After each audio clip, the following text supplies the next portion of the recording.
नमस्कार दोस्तों, मैं राहुल नागपाल और आप देख रहे हैं सोशल मीडिया। हम लोग हैं गाजीपुर बॉर्डर पर और गाजीपुर बॉर्डर पर आप मेरे पीछे देखेंगे कि कितने सिख जो हैं वो यहाँ पर हैं। और ये सिख समाज जो है संयुक्त किसान मोर्चा उत्तराखंड उत्तर प्रदेश के तत्वाधान में एक ट्रैक्टर रैली, एक तरीके से कहूँ, या एक संयुक्त किसान मजदूर जागृति ट्रैक्टर रैली जो है वो निकाली गई थी। मैं कहूँगा कि वो दिखाएं थोड़ा सा, इसको हमारे कैमरामैन दिखाएं कि ये है वो सारा संयुक्त किसान मोर्चा और संयुक्त किसान मजदूर जागृत ट्रैक्टर मार्च 3 काले कानूनों के लिए और लिखित गारंटी एमएसपी पोस्ट के लिए निकाली गई थी। ये 6 मार्च से रामराज एक जगह पड़ती है, वहाँ से शुरू हुई थी और लगभग 14 क्या उतार चढ़ाव इस पूरी यात्रा में हुए और इस यात्रा का विषय क्या था, इसी सारे विषयों पर हम लोग इन्हीं सारे बिंदुओं पर बात करेंगे। हमारे साथ हैं इस पूरे ट्रैक्टर मार्च के, इस पूरी ट्रैक्टर रैली के, जो 22 दिन में 22 जगह रुक करके कंप्लीट हुई है और जो आज गाजीपुर बॉर्डर पहुंची है, उनके जत्थेदार जो भी हैं उनसे बात करते हैं। भाई जी स्वागत है आपका, क्या नाम है आपका? जसवीर सिंह विर्क, राष्ट्रीय अध्यक्ष हूँ भारतीय सिख संगठन का और संयुक्त किसान मोर्चे का सदस्य हूँ। क्या उद्देश्य था इसका? 22 दिन मतलब 22 जगह आप रुके, क्या विषय था? क्या जागरण किया आपने? देखिए, हम लोगों का एक मन में था कि यहाँ मोदी जी कहते हैं मुट्ठी भर किसान है, पूरे रास्ते भर में या पूरे हिंदुस्तान में कोई इनके साथ नहीं है। तो हम लोगों के दिमाग में भी आया था भी जैसे हम लोगों ने अब अपने अपने पड़ाव जो चारों तरफ दिल्ली के हम बैठे हुए हैं, इसको छोड़ के अब बड़ी बड़ी महापंचायतें शुरू की हैं जिसमें लाखों किसान इकट्ठा होते हैं। बिल्कुल उसी विषय में आज हम लोगों ने एक किसान मजदूर जागृति मार्च शुरू किया था 6 मार्च को रामराज डिस्ट्रिक्ट मेरठ से जी। इसका मुख्य उद्देश्य जो मेरठ से शुरू करने का था, क्रांति 1857 वाली जो वो भी मेरठ से आरंभ हुई थी। वो इसलिए थी भी वहाँ पर जब भारत में अंग्रेज़ों का राज था, हम गुलाम थे, तो गुलाम देश को आज़ाद करवाने के लिए उसका बिगल 1857 में मेरठ से बजा था। हम लोगों ने आज ये जो बिगल 6 मार्च को मेरठ से बजाया था, इसका मुख्य कारण हमारा ये था, जो मोदी जी आज पूरे हिंदुस्तान को गुलाम करने जा रहे हैं, आज़ाद भारत को गुलाम बनाने जा रहे हैं, उसको आज़ादी उसकी बची रहे, उसके लिए हमने ये मार्च वहाँ से आरम्भ की थी। और लोगों को ये बताने के लिए कि 3 काले कानूनों से किसका क्या नुकसान है, चाहे वो मजदूर हो, चाहे वो किसान हो छोटे वाला, चाहे वो आपका नौकरी पेशा आदमी हो या उसमें व्यापारी हो। हर वो आदमी जो अनाज खाता है, जो रोटी खाता है, जो दालें खाता है या जो भी प्रोडक्ट जो किसान पैदा करता है, जो भी वो खाता है, अगर किसान कल प्रभावित होगा तो इससे सभी लोग प्रभावित होंगे। इसको जागृत करने के लिए हम लोगों ने ये मार्च शुरू की थी, क्योंकि 1925 में जो एक कानून बना था कि कोई भी भंडारण 1 लेमन से ज़्यादा नहीं कर सकता, उससे ज़्यादा अगर करेगा तो उसके ऊपर 3/7 की कार्रवाई होगी, ताकि कोई आदमी ज़्यादा भंडारण ना करके कल को कालाबाजारी से रोका जा सके। लेकिन आज 2020 में मोदी जी ने पिछले सारे कानूनों को रद्द करते हुए 2020 में एक नया कानून बना दिया भंडारण का, अपने उन मित्रों के लिए जिनके शह पे इन्होंने 2 बार का इलेक्शन जीता है, अडानी और अंबानी के लिए। अडानी जी ने 2014 में पूरा इनका साथ दिया था, पैसा खर्चा किया था, और अंबानी जी ने इनके लिए 132 चैनल खरीद के तो पूरे का पूरा प्रोपेगेंडा करके और इनके झूठ के सारे ये सरकार बनाई थी। इन्होंने उसका उधार वापस करने के लिए 2014 में सरकार बनते ही अडानी जी को कहा भी आप अपने गोदाम बनाने शुरू करिए। 2016 से अडानी ने गोदाम शुरू किए थे जो आज बन के तैयार हैं। एक बार का पूरे भारत का जितना भी अनाज पैदा होता है वो पूरे का पूरा उनके भंडारों में भंडारण हो सकता है। इसीलिए अभी इन्होंने कानून बनाए, जब भंडारण की जगह पूरी कंप्लीट हो गई, पीछे वाले कानूनों को रद्द करते हुए तो कोई भी आदमी आज के समय में अगर पूरे हिंदुस्तान का अनाज भी अपने भंडारों में जमा कर ले तो उसके ऊपर किसी तरह की कार्रवाई नहीं होगी। ये अपने मित्रों को इन्होंने बेचने के लिए पूरे हिंदुस्तान का आप देख रहे हैं। आज रेलवे क्या हाल है, रेलवे बेच डाली है आपने, LIC बेच डाली, आप बैंकों को प्राइवेट करने जा रहे हैं। इस वजह से हवाई जहाज पूरे बेच दिए, अड्डे बेच दिए।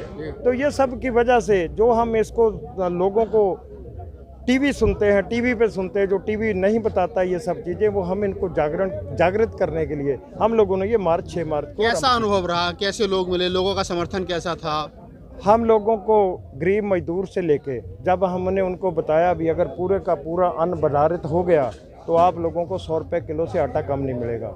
आज आप अनाज जो है 18-20 रुपये में किलो ले लेते हैं और थैले में डाल के चक्की पे चले जाते हैं पिसाने के लिए, 2.5-3 रुपए की पिसाई देते हैं, 22-23 में आपको आटा मिल जाता है। लेकिन जब ये पूरे का पूरा गेहूँ इनके बड़े बड़े भंडारों में चला जाएगा तो गेहूं देखने को नहीं मिलेगा, आपको पैकेटों में इनके मॉल में आटा मिलेगा, और जो 100 रुपये से कम नहीं देंगे। लोगों का क्या रिएक्शन था? लोगों का रिएक्शन इतना बढ़िया था। इसके बाद हम ये सोचते हैं भी ये मार्च हम लोगों ने थोड़ा लेट आरंभ किया है, अगर पहले करते तो हो सकता है इसका प्रभाव ज़्यादा हो।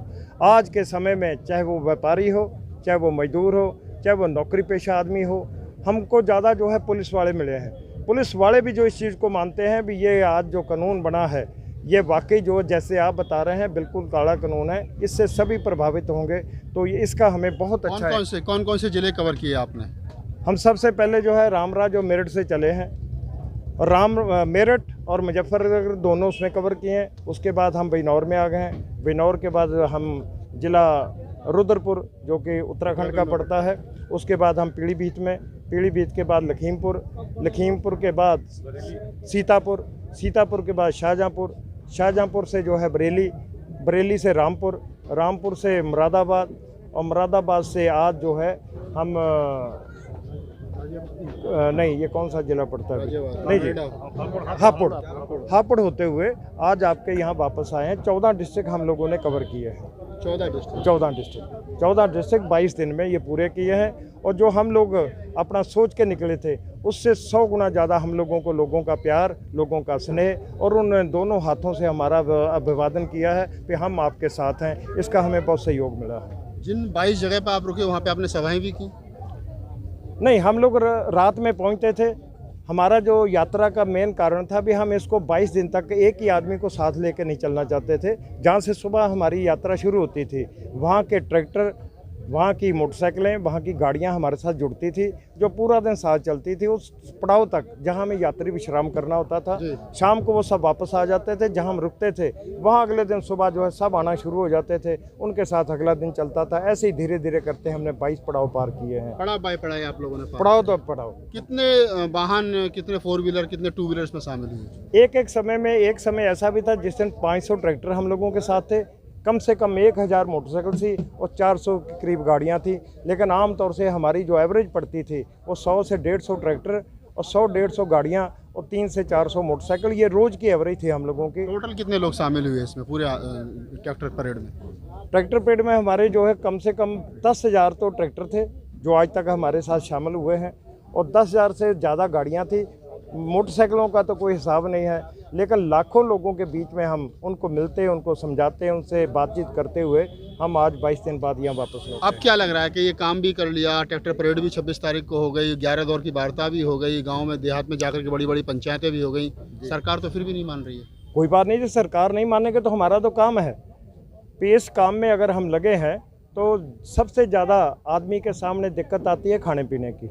तो हम लोगों के पास चाहे गरीब किसान हो चाहे अमीर किसान हो, जो भी खेती करता है, चाहे उसके पास कम अनाज पैदा हो या ज़्यादा हो, वो पूरा अनाज बेचने के बाद 1 साल का अपने खाने के लिए तो रखता ही है। पिछला अनाज हमारा भी ख़त्म नहीं हुआ है, अगले महीने इस महीने अप्रैल में हमारे पास नया फिर आ जाएगा। तो हमें सालों लड़ने की ताकत जो है, अनाज के बगैर तो हम भूखे नहीं मरे। जो आदमी भूखा ना मरे वो लड़ाई लड़ सकता है। तो हम सरकार को जब तक यह हमारे तीनों कानून रद्द नहीं करती है और हमें MSP की गारंटी नहीं देती, तब तक ये हमारी लड़ाई जारी रहेगी। कोई समय सीमा कुछ तो निर्धारित किया होगा ऐसे? कब तक गर्मी निकल गई, सर्दी निकल गई, बरसात आने वाली है, कब तक पड़े रहेंगे? ये तो किसान का नहीं तय करना है, किसान तो लड़ाई लड़ने के लिए आया है। सरकार ने तो कह दिया हम बिल वापस नहीं लेंगे। कोई बात नहीं, नहीं वापस लेगी सरकार तो वापस जाएगी। 22 में गई, 24 में जाए, जब भी जाएगी सरकार को साल लेके जाएंगे। या तो बिल दे दे इनको जो है, या सरकार वापस चल जाए, दोनों में एक कम करके जाएंगे। किसान यहाँ से वापस नहीं जाएंगे। इतनी नफरत क्यों सरकार से? 3 बिल तो दे रही है, आपकी आमदनी डबल कर रही है।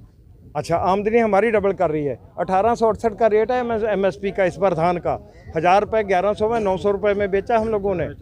और आज जो है, पहले इन्होंने 400 का कट्टा हमारा DAP का था, वो 1400 कर दिया था, कल से 300 और बढ़ा दिया है, और 5 किलो DAP कम कर दिए है।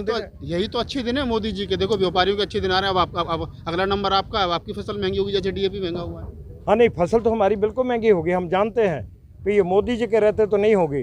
तो इसीलिए हम लोग सरकार से नफरत नहीं करते हैं। सरकार जो भी आएगी, किसान 70 साल से यही लड़ रहा है। तो हमें तो इतना मालूम है, जब अंग्रेज़ों का राज था, भगत सिंह के चाचा अजीत सिंह ने लड़ाई लड़ी थी अंग्रेज़ों के खिलाफ, किसान आज तक कभी हारा नहीं। तब भी वो 900 दिन लड़ा था, और 900 दिन बाद जो है इन अंग्रेज़ों को हरा के और जीत के वापस गए थे, तो आज तो काले अंग्रेज हमारे बीच के में। आपको लग रहा है कि अभी तो लगभग 120 दिन हुए हैं, अभी तो 600 साढ़े 600 दिन बाकी पड़े, 900 दिन पूरे होने में। हम तो कह रहे हैं जी, हम 24 तक बैठे हुए हैं यहाँ, तो 24 तक पूरे हो जाएंगे। ये खाने की हमारे पास कमी नहीं है। जथेबंदियाँ देखिए हमारी, वो कहते हैं आप लोग जब चले भी जाएंगे ना तो हम 7 दिन बाद यहाँ से जाएंगे, हमारा लंगर कम नहीं पड़ेगा। हम जानते हैं इस चीज़ को। तो इस चीज़ के लिए जिस आदमी के माड़ा भी वो कहता है मेरी पकड़ लो, मेरे पास भूखे माड़ा नहीं, नाम नहीं जपा जाता है, तो लड़ाई कहाँ से होगी। लेकिन किसानों से पूछ के देखिए, जो पकवान यहाँ पे मिलते हैं, जो हमारे जथेबंदियाँ यहाँ पे खाना बना खिलाती हैं, घरों में नहीं मिलता है। जब तक खाना मिलता रही है कि किसानों में आपस में फूट है, कुछ संगठन छोड़ करके चले गए हैं, क्या सच्चाई? कोई संगठन हमारे बीच में नहीं गया है। संगठन वही यहाँ से गए हैं जो सरकार के अपने संगठन थे। हमारा संगठन कोई बीच में ना छोड़ के गया ना जाएगा। ये हम लोगों लोग तो कम हो रहे हैं बोल रहे हो, ये बात तो आप मानोगे? नहीं जी, लोग जो कम हो रहे हैं, आज गन्ना लग रहा है, गेहूं की कटाई है, तब भी आप देख रहे हैं जितनी लड़ाई लड़ने के लिए हम लोगों के ज़रूरत है उतने हमारे आज भी हैं। और जहां ये आपका गन्ना लग गया तो ये 4 दिन बाद फिर शुरू हो जाएगा, उस हिसाब से चलेगा। सरकार कह रही है कि किसान जो है वो विपक्ष ने भड़का रखे हैं। पंजाब में कांग्रेस की सरकार है, इसलिए पंजाब के जो किसान हैं वो सबसे ज़्यादा इस आंदोलन को चला रहे हैं, क्योंकि पीछे से कांग्रेस खड़ी है। लेकिन यहाँ तो यूपी में जो है बीजेपी की सरकार है, यहाँ आप देखते हैं, यहाँ सारा दिन क्यों आपको ये किसान मिलते हैं? यहाँ तो नहीं को भड़का रहा है ना। यहाँ तो हमें रोकने के लिए, जैसे हमने रामराज से यात्रा शुरू करनी थी, पूरे के पूरे 2 जिलों के पूरी की पूरी फोर्स हम लोगों को रोकने के लिए हम बैठी हुई थी। और चारों तरफ उन्होंने बैरिकेडिंग लगाती थी और घर घर में जाके कहा था जो ट्रैक्टर लेके आएगा ट्रैक्टर भी फूंक देंगे, टायर काट देंगे, मुकदमे लिख देंगे, ट्रैक्टर की आरसी निरस्त कर देंगे, कोई नहीं आइएगा। हर जगह बैरिकेडिंग थी। तब भी अगले दिन राकेश भाई हमारे साथ पहुंच गए थे। हमने वहां से रैली निकाली। 53 ट्रैक्टर थे और 150 के करीब गाड़ियां थी। तो सरकार तो नहीं चाहती है अभी हम लोग अपनी बात चलते चलते सरदार जी, आखिरी सवाल है। राकेश टिकैत जी अब लगभग पूरे किसान आंदोलन का एक तरीके से नेतृत्व कर रहे हैं, कितने संतुष्ट हैं? हम पूरी तरह से उनसे संतुष्ट हैं, क्यों यहाँ बैठे बैठे सरकार को पता है कि यहाँ बैठे बैठे कितने दिन और बैठेंगे। अब मोदी जी यहाँ से भाग के बंगाल में गए थे, तो हमारे पूरी के पूरी जो नेता जो बंगाल पहुँच गए हैं, अब वहाँ से इनको दौड़ाया है। अब आगे आगे मोदी जी हैं, पीछे पीछे हमारे नेता हैं। देखें कहाँ तक दौड़ते हैं ये। मोदी जी को पकड़ रहे हो, सरकार को पकड़ रहे हो? नहीं, हम मोदी क्यों, ये सरकार जो है ये मोदी की सरकार है। बीजेपी का कोई नाम नहीं लेता है, मोदी जी का नाम लेता है हर आदमी। मोदी जी जितवाएंगे, मोदी जी आएंगे, मोदी जी का भाषण है, मोदी जी की रैली है, तो सरकार मोदी जी की है। हम तो सरकार बीजेपी नहीं मानते हैं, मोदी की सरकार है, मोदी को घेर रहे हैं, मोदी को घेर रहे हैं हम लोग। चलिए, तो ये थे संयुक्त किसान मोर्चा के नेता थे, और इन्हीं के नेतृत्व में ये 22 दिन में 14 जिले जो है वो कवर किए गए, और 13 जिले उत्तर प्रदेश के, 1 जिला उत्तराखंड का है। उत्तर प्रदेश में बीजेपी की सरकार है, शायद संयुक्त किसान मोर्चा ने ये सोचा होगा कि 13 जिले उत्तर प्रदेश के कवर किए जाएं, लोगों को ज़्यादा से ज़्यादा तैयार किया जाए। इस आंदोलन का अंजाम क्या होगा ये तो भविष्य के गर्म में है, लेकिन इतना तय है कि किसान किसी भी कीमत पर पीछे हटने को तैयार नहीं है। और उधर सरकार जो है वो 2 टूक कह चुकी है कि किसी भी कीमत पर कृषि कानून वापस नहीं होंगे। होगा क्या ये भविष्य बताएगा, लेकिन ये तय है कि सरदार किसी भी जंग को जब छेड़ते हैं तो उसके अंजाम तक, या जो उसका अंत है वहाँ तक उसको लड़ते हैं। एक कहावत है कि सिख 300 साल किसी भी बात को नहीं भूलते। मैं राहुल नागपाल, कैमरामैन CL बौद्ध के साथ में गाजीपुर।